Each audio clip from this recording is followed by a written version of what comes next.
So you might be in a situation where you're getting this type of pop-up on your iPhone that's basically telling you that your iPhone is unavailable as of this point. Now, that might not be that big of an issue, but the timer itself isn't actually going down.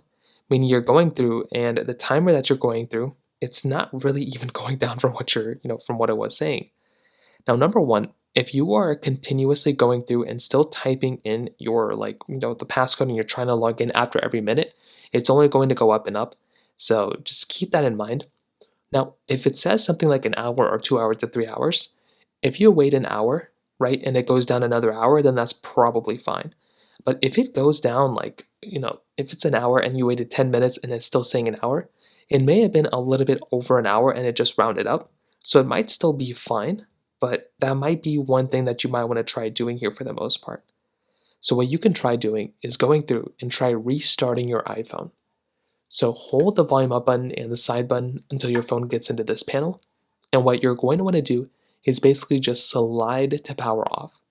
Just go through, slide to power off this phone, give it a few seconds, you want to power back on, and you want to see if that ends up fixing the problem, which for a lot of people that might end up fixing it for you.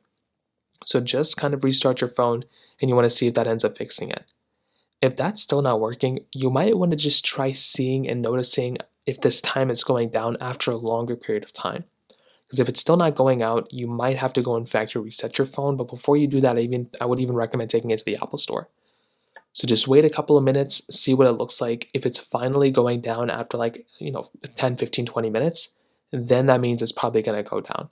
If it's still not going down, I would probably recommend contacting Apple and letting them know that because they may have some ways to kind of circumvent this and you do not want to delete everything off your phone. So contact Apple, let them know what's going on, and hopefully they can end up fixing you here as well. So that pretty much covers it up there. If you have any other thoughts or questions, please let me know in the comment section below.